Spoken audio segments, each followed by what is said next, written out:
Hello, everybody. Welcome once again to Counselor's Couch 101. If you'd like to send me an email, the address is counselorscouch101@mail.com. And I appreciate the suggestions and the ideas that you're sending over. I had a thought the other day. It comes from a Kevin Lake post. I think it was October 12th. He was talking about spending time in ugly places, spending time in ugly places. And what that can often mean is that we spend time in overthinking about things that are not pleasant, things that upset us, things that were not good to go through. They're bad memories, right? And that puts us in a bad place.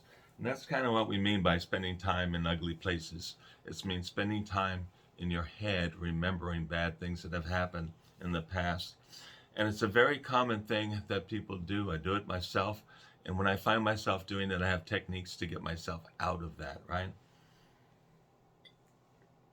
And oftentimes when we do counseling with folks, we find out that what's at the base of what's troubling them is what they're thinking all the time.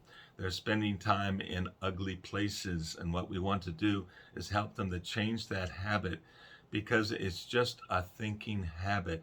That's what it is. And if we all remember, we don't break habits. We really don't.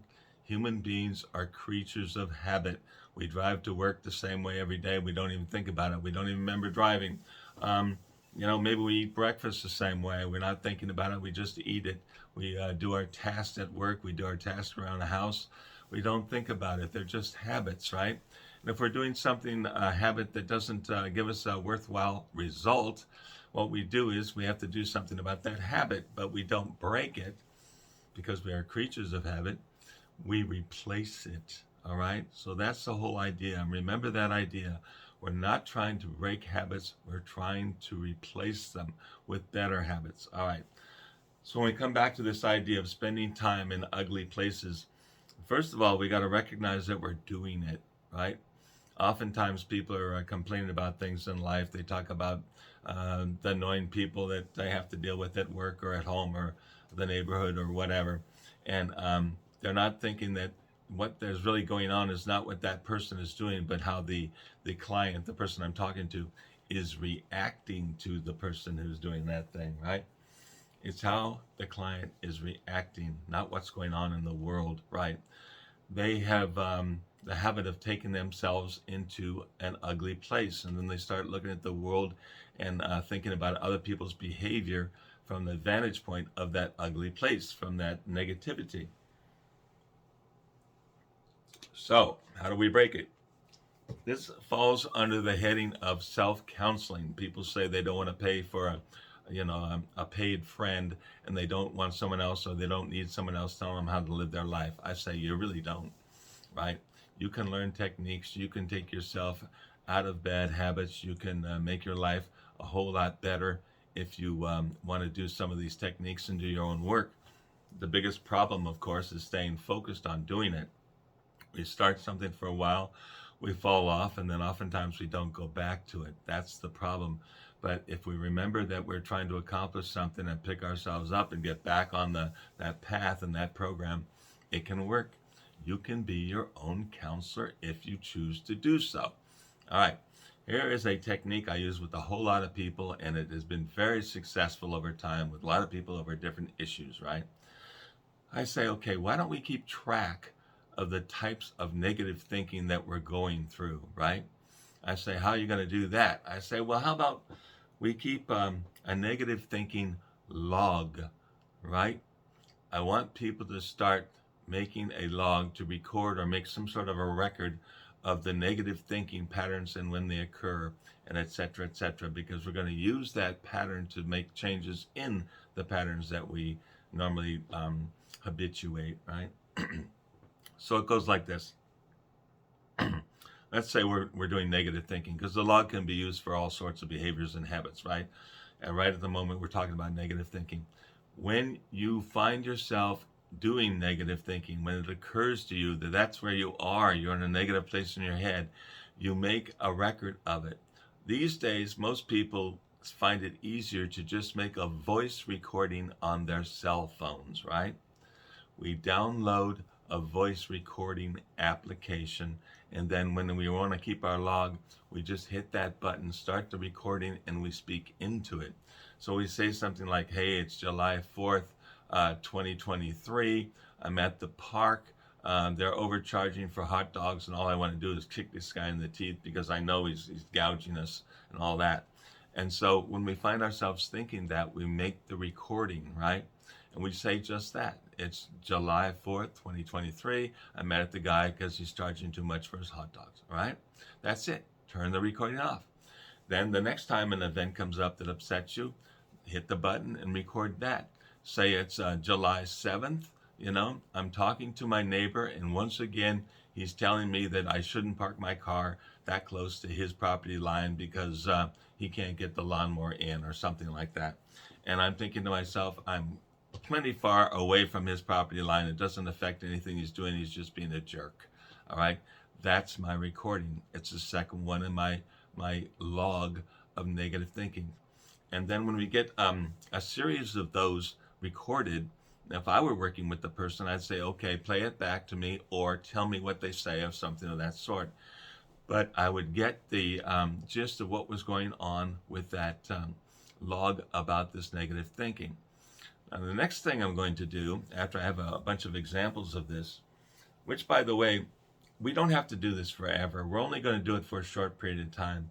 Most of the time, people will keep a log for 1 or 2 weeks, maybe a little bit longer, but that's about it. That's all we need to see the patterns that are going on, right? So anyway, if someone is telling me about their log, I say, okay, tell me what's in the log or play it back or whatever, any way you want to get that information over to me, right? What am I doing with what I'm hearing?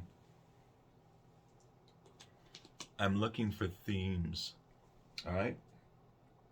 Why? What is the predominant theme in the negative thinking? Because there usually is one.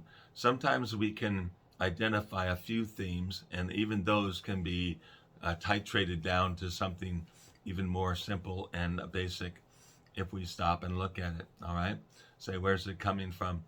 I was talking to a lady earlier today, and she was telling me about all these issues, this negative thinking pattern she was going through, overthinking, negative thinking pattern at work. And after we sifted through the things that were going on, she was able to identify that at root, it came from her father lecturing her and telling her that whatever she thought was wrong and whatever she was doing was not good enough and things like that. We were able to follow the themes down to that point. And at that point, then the lady can look at it and say, okay, I know where this negative thinking is coming from. Now I can counteract it. And we have to use various techniques that are going to be individualized to counteract that sort of negative thinking. But the first thing is to record the log in one way or another. In the old days, people would keep a little notebook in their pocket and just write it down real fast. Other people would put it on their laptops or whatever works for you. But it seems that these days, the cell phone is the fastest way to get it done. All right. We create a log. We say, okay, I know I'm doing all this negative thinking of all these different times during the week. We look back through the week, note the time that these things happened. I'm also noting where they happened. Did they all take place at work? Did they take place at home? Did they have to do with people in the family or neighbors or co-workers? Or was it a combination of all that or a combination of some of those? We look at these things, we find the themes, we find the commonalities in them. We start to identify the root causes of that, and then we start to release the charge that it has on it. Okay? Is that making any sense? We make a log of whatever behavior or thought process that we don't like. We analyze it for themes, and from there we try to trace it back to where it's coming from. At that point, we have to utilize some sort of technique to release the negative charge on it. And at that point, when people are able to release negative charges, they often tell me they feel lighter. They say, I'm happier. I have more confidence in myself. I'm more willing to take chances in life. I'm more willing to go out and do things in life because I feel better. I've lifted a weight off my shoulders. I hear things like that all the time when they apply these sorts of techniques. So, you don't want to pay for a counselor? I got you. I heard you. You want to send me some more emails asking about that and other techniques that you can use at home on your own, that's fine. I will address them here. But you have to stick to the program. You have to keep yourself doing it. And that's usually the biggest challenge, is to remember to do the exercise program that you established for yourself. All right? All right. We're talking about self-counseling, methods to do it, no cost to you or anyone else. And I'm looking forward to your comments about that. If you have any thoughts about it, any questions about it, send me an email. CounselorsCouch101@mail.com, or leave a comment below if you want to get information or feedback from other folks who are reading your comments. You can do that as well. But if you're writing me a novel, which a lot of people do, it's probably easier to send me the email. All right? So, ways to do self-counseling, no cost to you, and hopefully they'll be effective and helpful for you.